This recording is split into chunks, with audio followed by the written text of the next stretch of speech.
ഒരു മെത്തേഡ് തന്നെയായിരുന്നു. നമുക്കൊരു പ്രത്യേകിച്ചൊരു ഇന്ന ടൈം മുതൽ ഇന്ന വരെ ആ ഒരു രീതിയിൽ ഞാൻ ഫോളോ ചെയ്തിരുന്നില്ല. പക്ഷെ ഞാൻ ഓൾ ദ ടൈം എനിക്ക് കഴിയുന്ന എല്ലാ ടൈമിലും ഞാൻ ഇതിന് വേണ്ടിയിട്ട് ഇൻവെസ്റ്റ് ചെയ്തിരുന്നു. ഈ 2024 ഒരു റീ എക്സാം നടന്ന ഒരു വർഷമായിരുന്നു.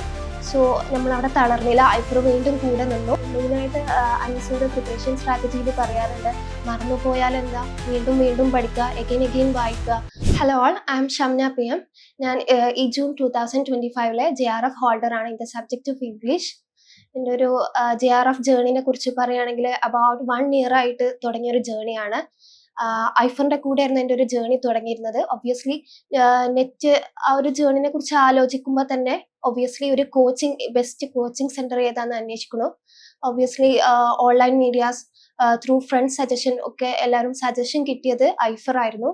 സോ ഒരു PG ഫോർത്ത് സെം പഠിക്കുമ്പോഴാണ് ഞാൻ ഐഫറിൽ ജോയിൻ ചെയ്യുന്നത്.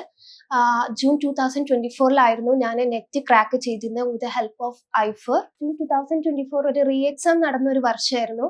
സോ നമ്മൾ അവിടെ തളർന്നില്ല, ഐഫർ വീണ്ടും കൂടെ നിന്നു. പിന്നീട് നമ്മൾ ഐഫറിന്റെ കൂടെ തന്നെ നിന്നു, പഠിച്ചു. എഗെയിൻ ഞങ്ങൾ റീ എക്സാം എഴുതുന്നു. സോ ആ ഒരു ടൈമിലാണ് നമ്മൾ നെറ്റ് ക്രാക്ക് ചെയ്യുന്നത്. ദെൻ പിന്നീട് JRF എന്നുള്ള ഒരു സ്വപ്നം വീണ്ടും അവിടെ ബാക്കിയായി നിൽക്കുകയാണ്. എഗെയിൻ വീണ്ടും ട്രൈ ചെയ്യുന്നു.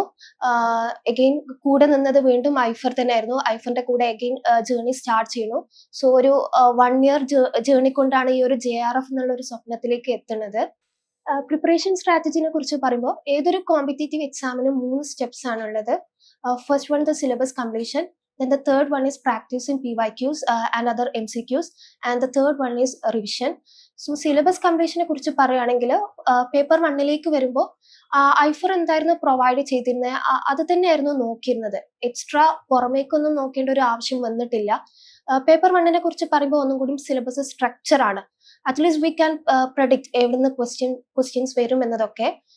പേപ്പർ 2ലേക്ക് വരുമ്പോൾ എൻ്റെ സബ്ജക്റ്റ് ഇംഗ്ലീഷ് ആണ്, ഒന്നുകൂടി വാസ്റ്റ് ആണ്. സോ കൂടുതൽ വായിക്കുക എന്ന ഒരു മെത്തേഡായിരുന്നു ഞാൻ അഡോപ്റ്റ് ചെയ്തിരുന്നത്. നമ്മൾ ഒരു സിലബസ് എല്ലാവരും പറയാറുണ്ട് ഇംഗ്ലീഷിന് ഒരു സിലബസ് അത്ര സ്ട്രക്ചർ അല്ലാന്ന്. പക്ഷേ ഐഫറിൽ ജോയിൻ ചെയ്തപ്പം ആ ഒരു സിലബസിന് ഒരു സ്ട്രക്ചർ അവർ പ്രൊവൈഡ് ചെയ്തിരുന്നു. സോ ആ ഒരു സ്ട്രക്ചർ പ്രൊവൈഡ് ചെയ്തതിന് ശേഷം ഒരു വൈഡ് റീഡിംഗ് എന്നുള്ള ഒരു മെത്തേഡായിരുന്നു ഞാൻ അഡോപ്റ്റ് ചെയ്തിരുന്നത്. ഇംഗ്ലീഷിന്റെ കേസ് പറയുമ്പോൾ എല്ലാ മൊഡ്യൂളിന്റെയും ഒരു പ്രൈമറി ടെക്സ്റ്റ് ഞാൻ വായിക്കാൻ ശ്രമിച്ചിട്ടുണ്ട്. ഒരു മൊഡ്യൂളും ഞാൻ സ്കിപ്പ് ചെയ്യാറില്ല. എല്ലാ മൊഡ്യൂളും ഈച്ച് മൊഡ്യൂൾ ഈസ് ഇമ്പോർട്ടൻറ്റ് അത് മനസ്സിലാക്കിയിരുന്നു. സോ എല്ലാ മൊഡ്യൂളിനും വേണ്ട പ്രൈമറി ടെക്സ്റ്റ് ഞാൻ വായിക്കാറുണ്ടായിരുന്നു. ആൻഡ് പലരും ചോദിക്കാറുണ്ട് എങ്ങനെയാണ്, എത്ര ടൈമാണ് ഇതിന് വേണ്ടിയിട്ട് ഇൻവെസ്റ്റ് ചെയ്യണമെന്നൊക്കെ. അനീസർ പറയാറുണ്ട്, നമുക്ക് പ്രിപ്പറേഷൻ സ്ട്രാറ്റജി ഒക്കെ വരുമ്പോൾ അനീസർ പറയാറുണ്ട് നിങ്ങൾ ബോധമുള്ള സമയം മൊത്തം പഠിക്കണം എന്നുള്ള. ആ ഒരു മെത്തേഡ് തന്നെയായിരുന്നു. നമുക്കൊരു പ്രത്യേകിച്ചൊരു ഇന്ന ടൈം മുതൽ ഇന്ന വരെ ആ ഒരു രീതിയിൽ ഞാൻ ഫോളോ ചെയ്തിരുന്നില്ല. പക്ഷെ ഞാൻ ഓൾ ദ ടൈം എനിക്ക് കഴിയുന്ന എല്ലാ ടൈമിലും ഞാൻ ഇതിന് വേണ്ടിയിട്ട് ഇൻവെസ്റ്റ് ചെയ്തിരുന്നു.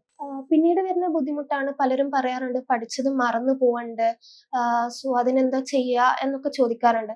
മെയിനായിട്ട് അനീസർ പ്രിപ്പറേഷൻ സ്ട്രാറ്റജിയിൽ പറയാറുണ്ട്, മറന്നു പോയാൽ എന്താ, വീണ്ടും വീണ്ടും പഠിക്കുക, എഗെയിൻ വായിക്കുക. സോ ആ ഒരു മറന്നു പോയാൽ ഇനി എന്താ, ആ ഒരു ടെൻഷൻ, വേവലാതികൾ അതൊക്കെ സാറിന്റെ സംസാരം കൊണ്ട് ഞാൻ മാറ്റി വെച്ചിരുന്നു. So I keep on reading ഈ ഒരു സ്ട്രാറ്റജി ആയിരുന്നു.